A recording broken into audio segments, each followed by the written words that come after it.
RWRE21, what is kindness? Rants with Reason, episode 21.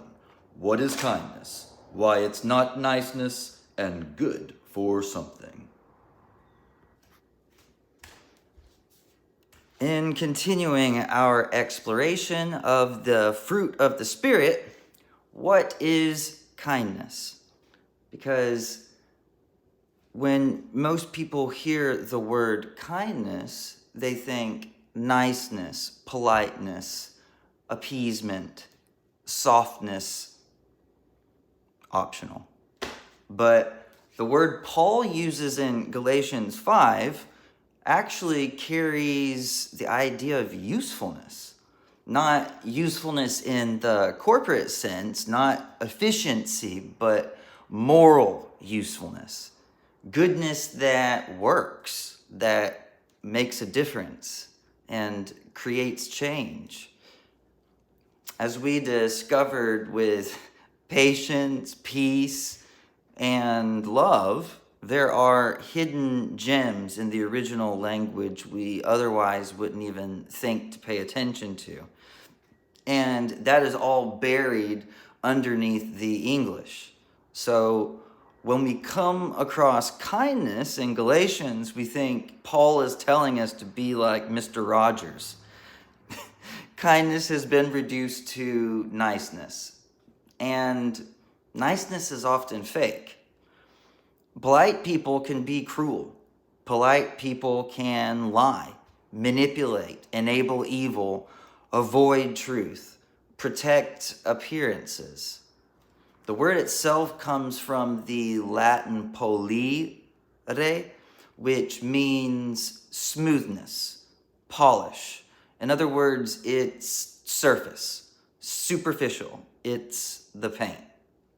Proper behavior, acceptable presentation, civilized appearance, which means politeness is fundamentally social.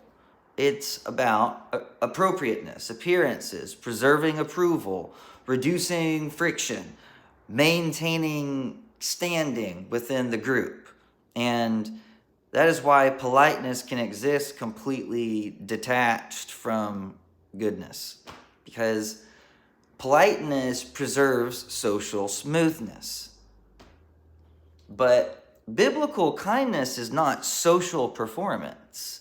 It's morally beneficial action, restorative goodness, useful compassion, goodness aligned with flourishing.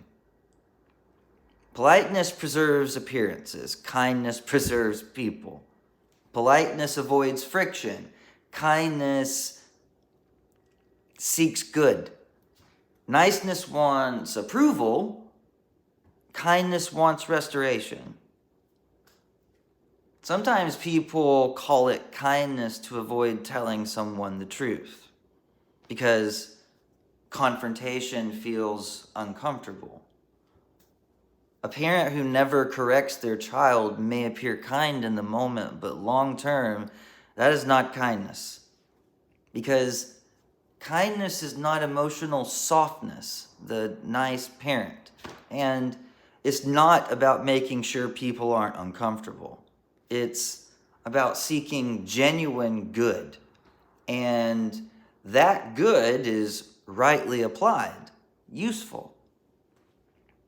When I was researching for this episode, I was surprised to find that the word translated kindness here in Galatians is translated goodness as many times in the New Testament, which is the next fruit after kindness.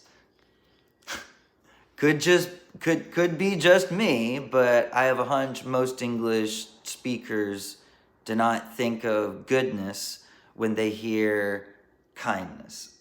They think of goodness when they hear goodness.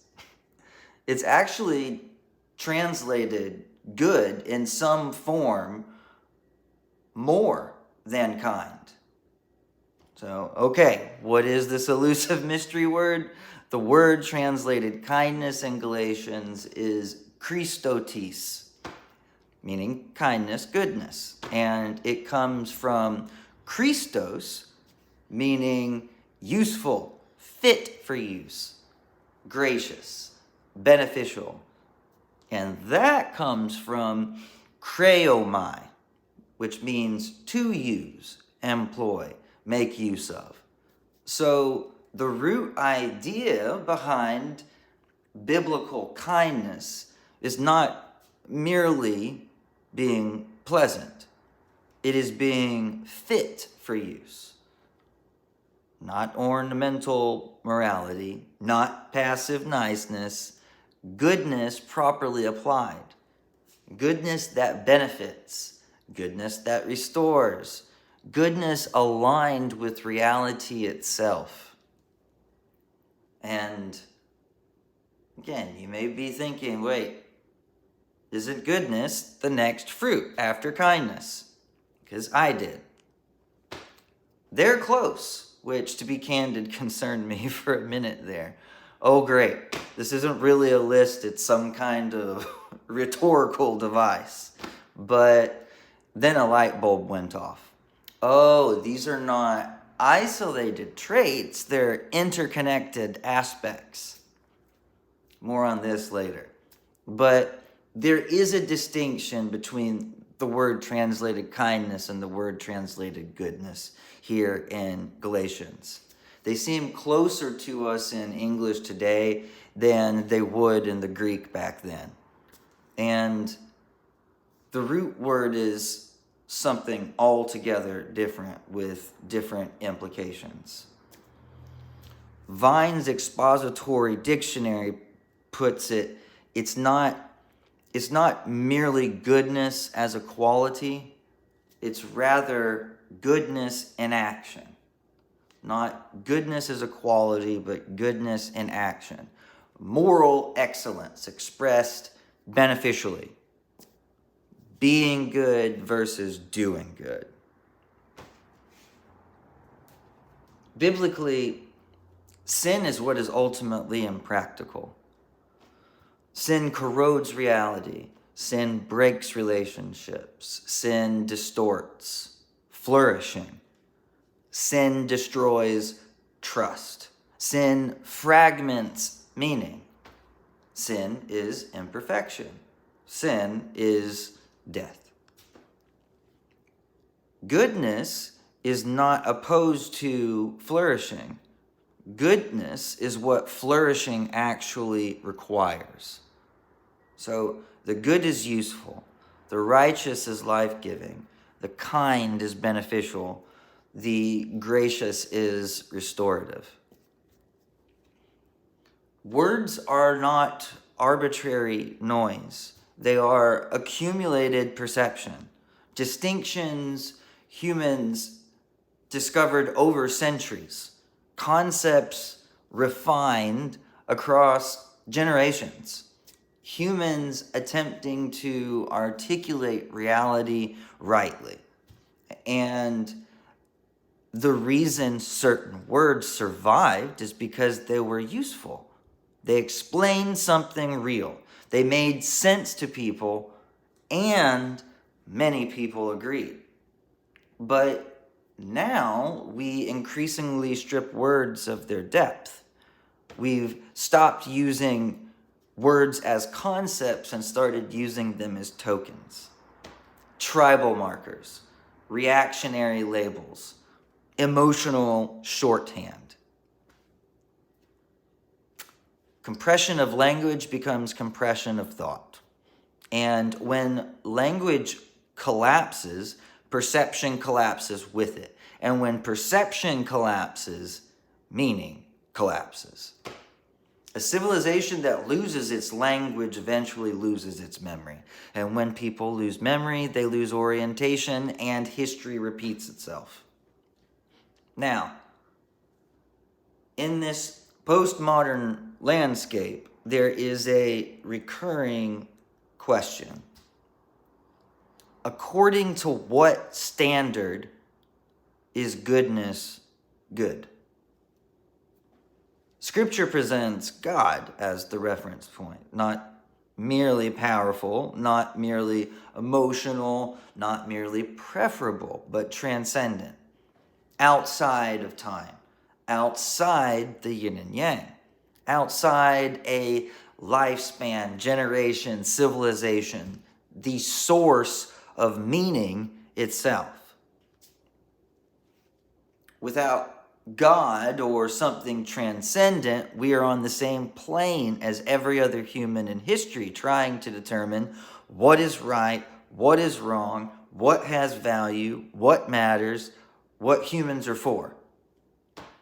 And the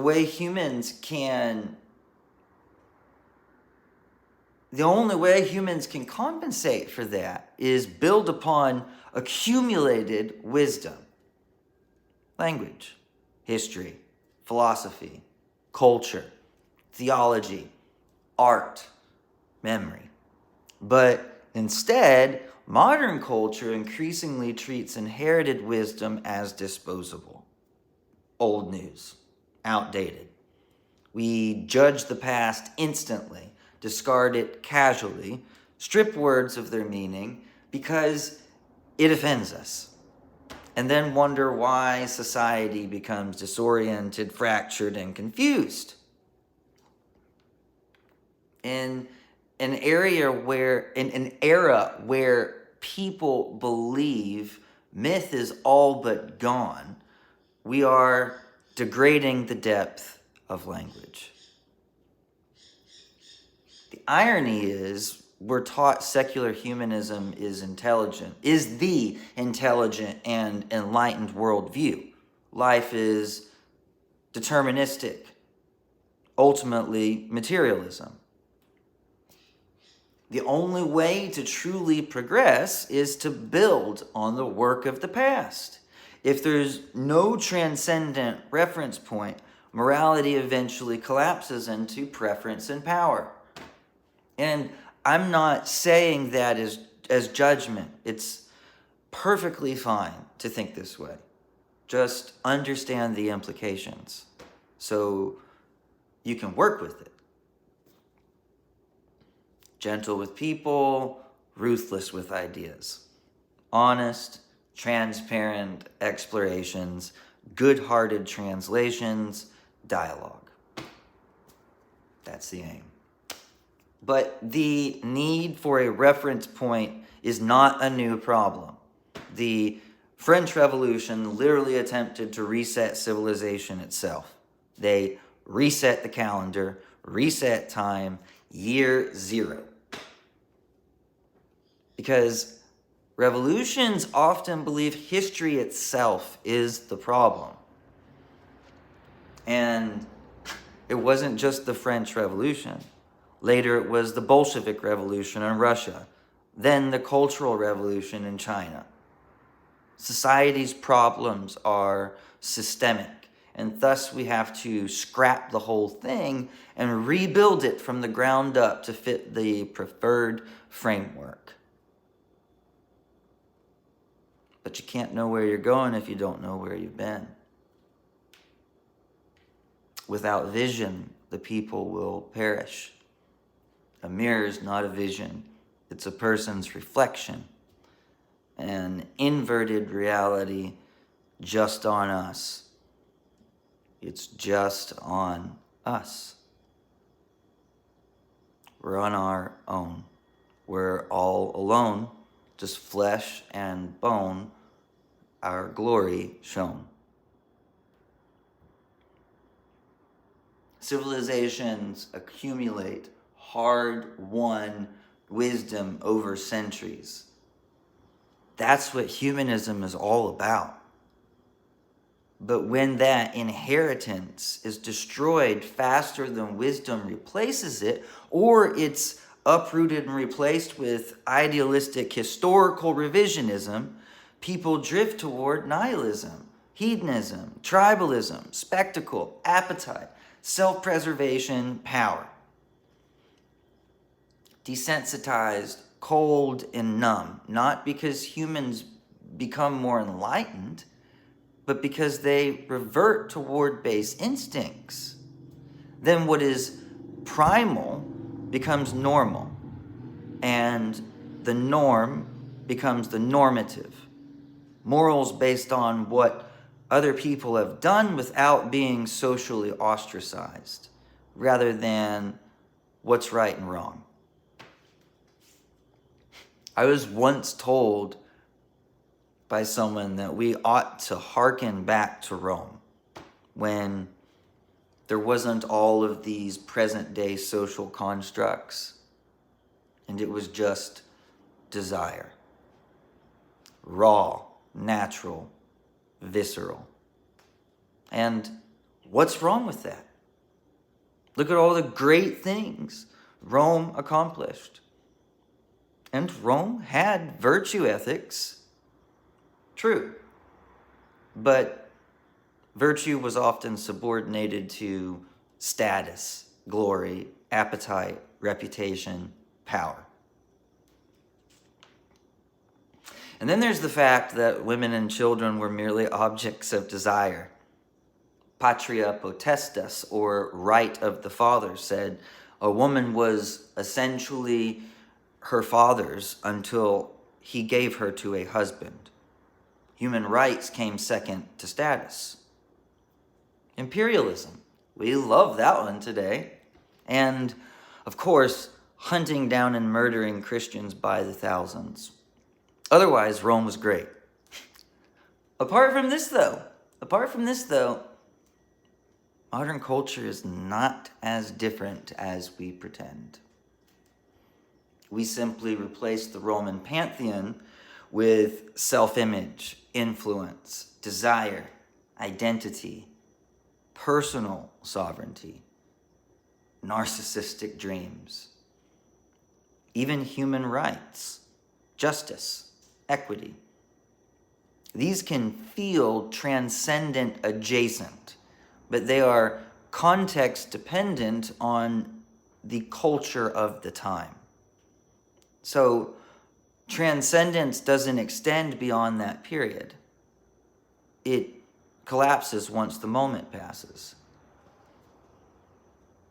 And once transcendence collapses, humans increasingly reduce one another into tribes, categories, threats, utilities, competitors. Without transcendence, dignity becomes negotiable. Morality becomes consensus. Truth becomes tribal. Language becomes manipulation. And power fills the vacuum.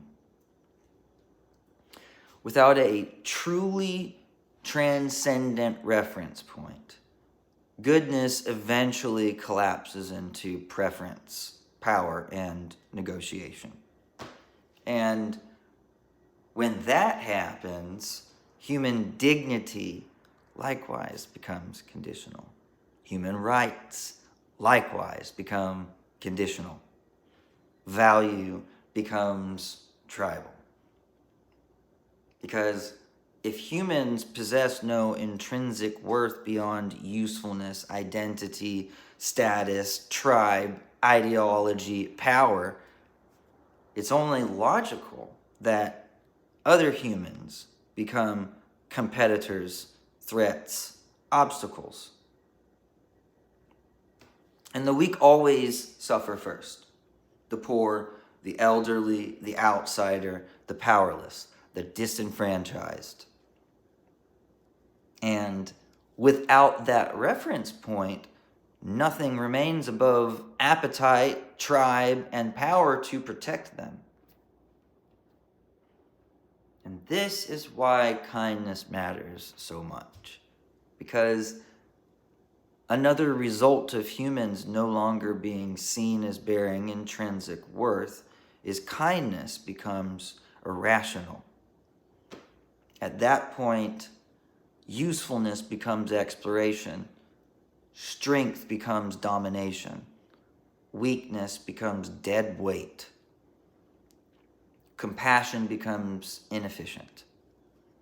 So again, rather logically, the first people crushed by that worldview are always the weak, the poor, the elderly, the powerless, the disenfranchised, the outsider. Because they can no longer contribute to the cause, culture, or collective. Taking care of them is a nice and expensive thing we do if we can, a luxury. In contrast, biblical kindness is not sentimental weakness.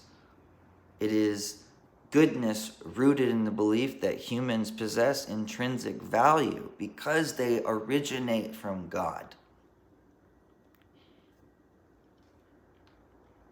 People know something is missing. That is why they search endlessly for identity, meaning, transcendence, purpose, spirituality, belonging.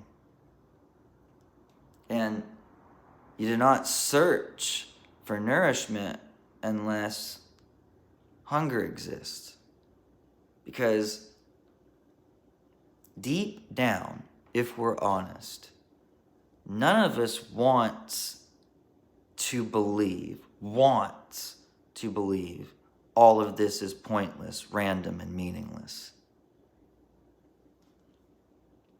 It's not that people don't want to believe. It's that they haven't experienced the richness of a life with mind, body, and spirit aligned and balanced. In a very real sense, they can't believe because the evidence isn't there from their point of view. I get it. I am not a fan of compelled belief or fear-driven evangelism. I'm merely pointing out that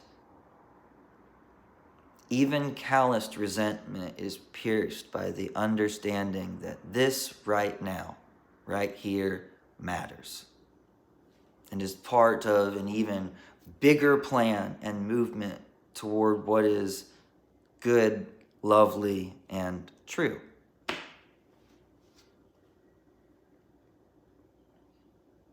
Reality being intelligible, ordered, discoverable, was historically tied to belief in transcendent order.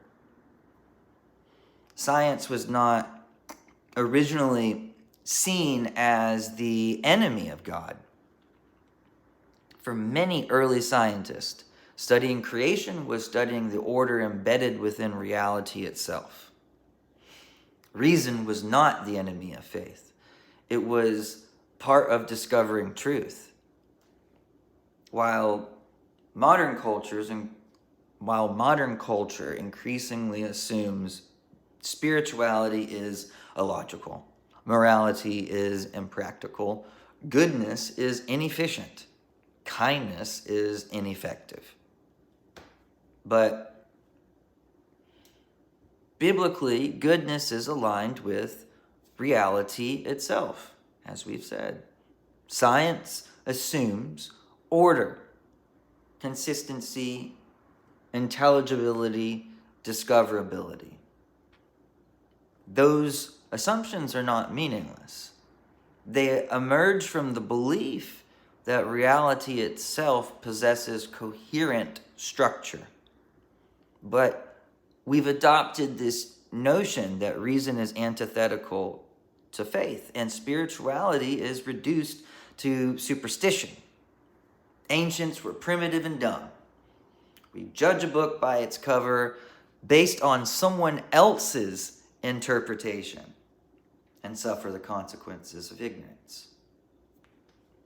And as we said in episode 1, when truth is abandoned, grievance takes its place as though it were mourning the loss. We abandon deeper truths in the name of character counts and algorithmic expediency. We abandon timeless transcendence because the packaging threatens our tribal identity. Discard it all if it doesn't feel right. We're beyond this hocus pocus.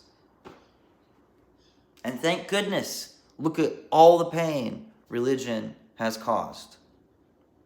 So we tokenize language to fit our tribal expression, and truth becomes negotiable. And if truth is negotiable, then grievance is inevitable, and power is the only arbiter that's left. And this is why Paul says, not fruits of the Spirit, but fruit, singular. One source, one Spirit, multiple expressions. Love, joy, peace, patience, kindness, goodness, faithfulness, gentleness, self-control.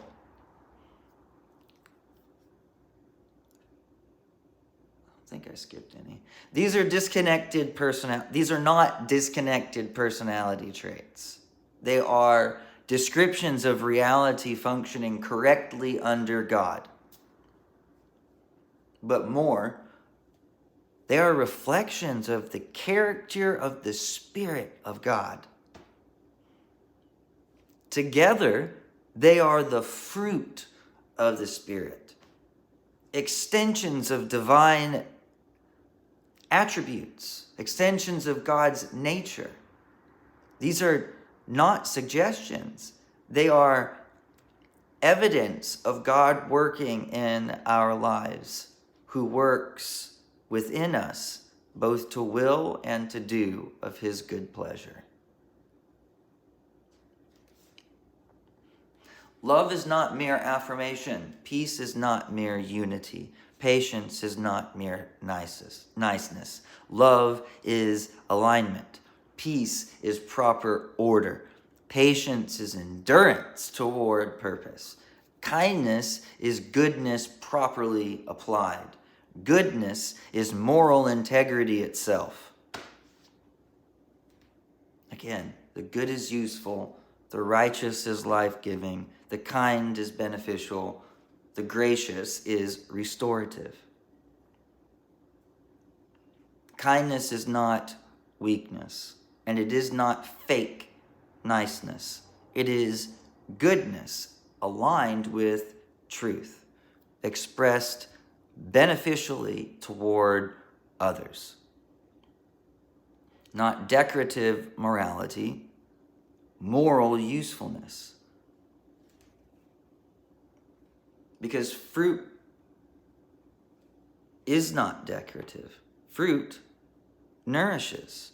Fruit sustains life. Fruit benefits what is around it. And a tree is known by its fruit. And civilizations are too.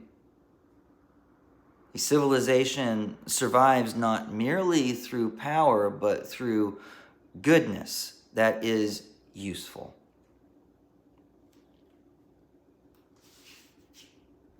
All right, confession time. When I started working on this one, I thought, kindness isn't one I really struggle with. I am Southern. Politeness is built into my DNA. Then I looked at the Greek. Usefulness, great. Half the time I feel like when I'm being kind, it's a waste of time. Of course, part of that is nicety and conflating kindness with politeness, but the other part is almost a lack of hope. Like, it's pointless to waste time doing the right thing. I've got worthwhile things I could be doing, and things that will actually make a difference in my life for the better, I think. Maybe. But that feels empty, disconnected, depressing even. I want my life to matter. If all is temporary in life, the only way to do that is live for something greater than the present moment. And like my dad's song, think says, living for pleasure brings sorrow. But the catch-22 here is, I also struggle with kicking myself for the past and stressing about the future and never being in the present moment. This is where God comes in, though. If I'm spiritually aligned, I can trust that the good I do will work for the good. Kind of a relief. So, I pick up the trash, or I pick up that piece of trash, or stop long enough to actually listen to what that person's saying. In relationships, the usefulness aspect of kindness is pretty clear. You can see the difference it makes in someone's life when you're kind to them. And I don't think it's necessarily narcissistic for that to feel affirming, because you're doing the right thing. And if anything, there's peace in that. Kindness makes a difference. I do wonder if all those be kind stickers had usefulness in mind, though. But being nice helps. Being nice helps too. Pay it forward. Great movie, by the way. As always, thank you for your time. If this helped you rethink a few things, let someone know. Let me know. Sharon is Karen. And share, like, and subscribe. Bye for now.